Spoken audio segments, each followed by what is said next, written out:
Cerita dimulai dengan seorang wanita bernama Kang Ji-won yang telah divonis sebagai penderita kanker stadium 4.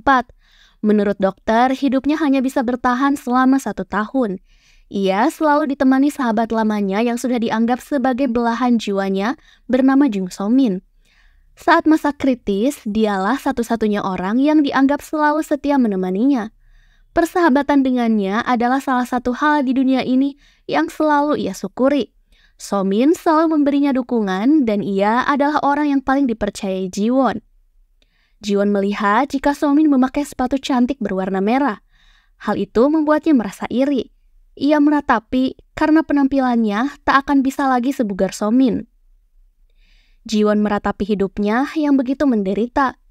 Tak ada lagi kebahagiaan yang terpancar dalam beberapa tahun ini. Kilas balik, penderitaan Ji-won dimulai saat ia menikahi suaminya bernama Park Min-hwan. Berawal dari mertuanya yang selalu bersikap kasar, egois, dan selalu banyak menuntut, keadaannya semakin diperparah saat suaminya memutuskan untuk resign dari pekerjaannya dan memilih menganggur untuk main saham.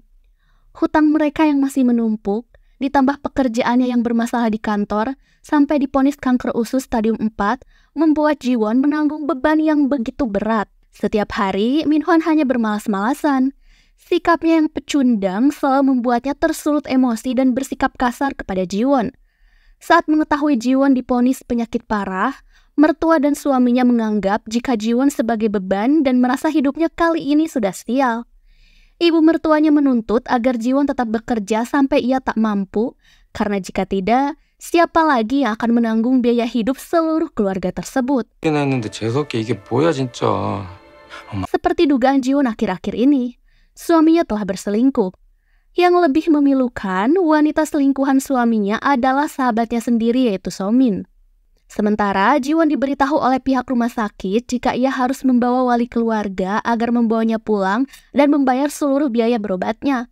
Sudah menghubungi suaminya berkali-kali tapi tak ada jawaban. Ji-won memutuskan untuk pulang sendiri ke rumahnya dengan keadaan tubuhnya yang lemah. Saat di taksi, ia mendapatkan bapak supir yang ramah. Melihat keadaan Ji-won, ia memberi kata-kata penyemangat dan menyentuh.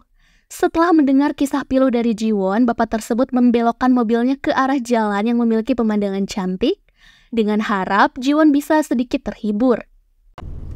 아버지 일찍 돌아가시고 끝까지 가봐야 아는 기거든. Ketika sampai, bapak sopir itu memberikan Ji-won sejumlah uang. Ia mengatakan bahwa dirinya akan segera berhenti menjadi supir taksi. Anggap saja uang yang diberikannya sebagai uang saku dari seorang ayah. Ia mendoakan Ji-won agar selalu sehat dan menghasilkan banyak uang. Ia yakin Ji-won suatu saat akan menemukan orang yang rela berkorban untuknya dan hidup bahagia. Ji-won awalnya sempat menolak uang tersebut. Karena tidak mau dianggap tidak sopan, ia akhirnya menerimanya.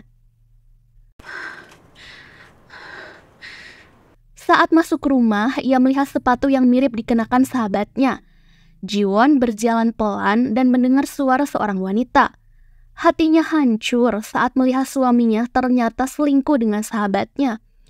Ji-won lalu menguping pembicaraan keduanya, di mana suaminya menargetkan uang asuransi kematian senilai 1 miliar won dan berharap agar Ji-won segera meninggal. Hal itu ditanggapi oleh So-min, ia ingin membeli rumah dari hasil uang asuransi kematian Ji-won tersebut. Dengan keadaan terhuyung, Ji-won tak bisa menahan amarahnya. Ia lalu membanting semua barang yang ada di depannya kepada kedua orang sialan tersebut.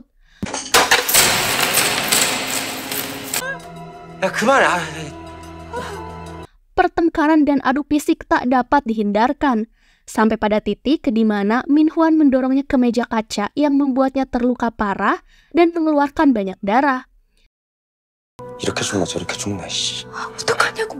Atas kekacauan yang terjadi, tanpa diduga, ia kembali ke masa lalu. Min-hwan berada tepat di depannya. Ia perlahan mendekati dan memegang pinggangnya. Ini membuat Ji-won kaget dan berteriak sangat keras serta melempar barang ke arah Min-hwan. Karena memori yang ia ingat adalah hal memilukan tentang Min-hwan, ia tak bisa menahan amarahnya. Atasannya Ji-hyuk berusaha menenangkannya. Situasi yang aneh ini membuatnya ketakutan. Tanpa sengaja, ia menyenggol teko panas yang hampir mengenai wajahnya. Tapi untungnya, Ji-hyuk berhasil menangkisnya.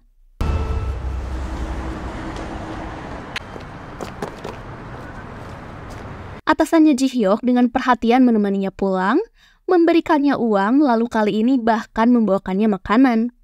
Dari baliho, poster, dan gedung-gedung yang ia lihat sebelumnya, dan tanggal expire makanan di rumahnya, Ji-won merasa semakin bingung. Dalam ingatannya, ia mengetahui jika Ji-hyuk di masa depan akan diangkat sebagai CEO UNK. Tidak ada yang tahu saat ini di kantornya jika Ji-hyuk adalah cucu pendiri UNK yang sangat disayangi. Dari beberapa clue tersebut, ia menyadari bahwa dirinya telah kembali ke 10 tahun yang lalu, yaitu tahun 2013. Singkat cerita, Ji-won membuka kembali uang yang diberi Ji-hyuk. Ji-won melihat ada salah satu uang yang diberi tanda hati. Uang tersebut adalah pemberian bapak supir taksi saat itu. Ia mengingat saat remaja, ayahnya yang selalu memberikan tanda hati dalam uang kertas. Ia anggap hal itu sebagai tanda cinta untuk puterinya. Ia menyadari bahwa lelaki paruh baya yang ia temui saat di taksi tersebut adalah ayahnya. Ji-won lalu terisak tak bisa menahan tangis pilunya. Saat Min-hyuk datang, ia membawanya pergi untuk makan di luar. Tanpa basa-basi, di tengah pembicaraannya, ia meminta untuk segera putus dari Min-hwan. Ia tak terima, lalu membentak dan mendorong keras Ji-won ke arah dinding. Ji-won berteriak dan minta tolong. Sampai pada akhirnya, mereka berdua di kantor polisi. Ji-won kecewa karena tidak bisa memproses Min-hyuk di kantor polisi. Petugas di sana hanya menganggap jika apa yang dilakukan mereka adalah pertengkaran biasa yang dilakukan oleh pasangan kasih lain. Hal itu semakin disangkal karena tidak ada luka apapun di tubuh Ji-won. 이대로는 안 돼. Saat ini sebenarnya Ji-won takut untuk putus dengannya. Sebelumnya, ia telah menuruti semua keinginan pacar breseknya tersebut. Sudah banyak uang yang ia keluarkan untuk Min-hwan. Bahkan, ia memakai kartu dan pinjaman tunainya. Ia kebingungan harus berbuat apa, tapi ia menyadari bahwa ia tak bisa kabur dari situasi tersebut.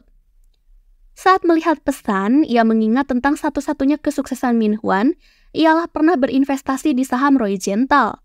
Ia memutuskan untuk berinvestasi di saham tersebut dengan harap bisa membalikan situasinya saat ini. 어떻게든 지금을 넘기고 2013년부터 Keesokannya, Ji-won datang ke Perpustakaan Nasional untuk mempelajari tentang saham lebih dalam. Ia tidak sengaja bertemu Ji-hyuk. Saat melihat buku yang dibawa Ji-won, Ji-hyuk menduga saat ini Ji-won berencana untuk resign dari pekerjaannya. Saat akan menjawab, Ji-won melihat bekas luka di tangan Ji-hyuk. Ia berpikir bahwa itu disebabkan olehnya kemarin. Ji-hyuk menjawab jika ia menyesalinya, ia harus mentraktirnya untuk makan. Ji-hyuk menjawab jika ia menyesalinya, ia harus mentraktirnya untuk makan. Ji-hyuk menyukai gukbap. Ji-won membawanya ke restoran itu. Di tengah makan, saat ia membuka kacamata, Ji-won tak bisa beralih dari pesonanya. 국밥이야. Ji-hyuk melihat salah satu buku desain interior di tas Ji-won. Ia menduga jika Ji-won saat ini berencana akan menikah. Ji-won hanya menjawab bahwa suatu saat nanti memang ia akan mempertimbangkan itu. Namun, alasan sebenarnya adalah tak ada hubungannya dengan itu. Saat akan pulang, Ji-hyuk memberinya saran bahwa memutuskan untuk menikah dan berkeluarga adalah hal yang baik. Namun, dengan kemampuannya, akan sangat disayangkan jika ia berhenti dari karirnya. Saat di kantor, Ji-won selalu berusaha untuk menghindari Min-hwan. Singkat cerita, saat menyetorkan hasil pekerjaannya ke manajer, sudah ia duga proposalnya akan ditolak. Kali ini, ia mengingat jika proposal tersebut nantinya akan diminta oleh Sonmin. Tanpa perbaikan sedikit pun, saat di tangan Sonmin, proposal itu bisa diterima bahkan membuatnya diangkat sebagai karyawan tetap dan dipromosikan. Sementara Kim Gyong-uk, manajer yang berada di depannya selalu bersikap kasar dan tidak berkompeten. Ia hanya menggunakan koneksinya untuk berada di posisi ini. 무례한 진상인데다 무능하지만 Ji-won kembali mengingat jika ada insiden yang membuat lututnya terluka. Namun beberapa kali ia hindari, ia tak bisa lari dari bencana itu.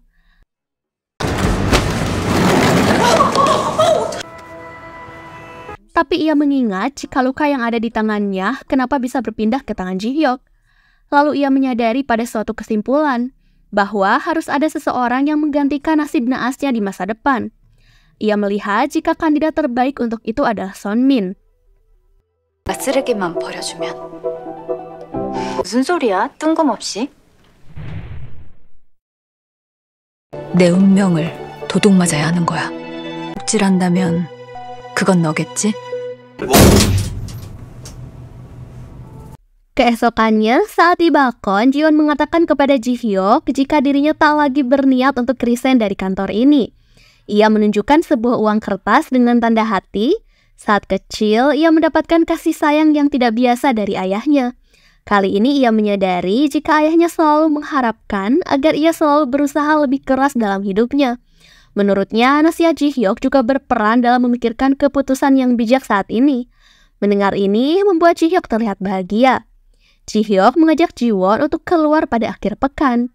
Namun ini ditepis oleh Somin jika Ji-won sudah memiliki janji akan makan bersama di Goseoljong untuk reuni SMA-nya. Ji-won merasa risih dan selalu ingin menghindar dari si wanita bermuka dua tersebut. Perubahan sikapnya membuat Somin sedikit kesal padanya. Ji-hyuk melakukan penelusuran mengenai rencana Ji-won yang akan melakukan reuni akhir pekan.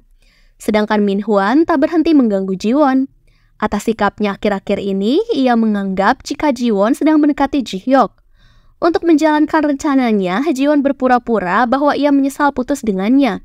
Ia mengatakan jika melakukan hal itu karena merasa perasaan Min-hwan telah berubah dan ia sudah kurang romantis. Mendengar hal tersebut, Min-hwan memintanya untuk rujuk. Resmi balikan, ia dengan gairah akan mencium Ji-won. Ji-won ketakutan, tapi akhirnya hal ini bisa dihentikan oleh Nona Yang saat memergoki keduanya. Nona Yang menceritakan ada hal yang membuat ia menyesal di masa lalu. Menurutnya, bermesraan di kantor adalah hal yang tidak pantas. Nona Yang mengetahui jika Ji-won adalah orang yang berbakat. Ia berharap Ji-won tak akan melakukan kesalahan seperti dirinya. 미안, 나 요새 거지야. Ji-won dengan terpaksa makan siang bersama Min-hwan dan Jung So-min. Ia mengingat kejadian memalukan yang pernah So-min lakukan padanya.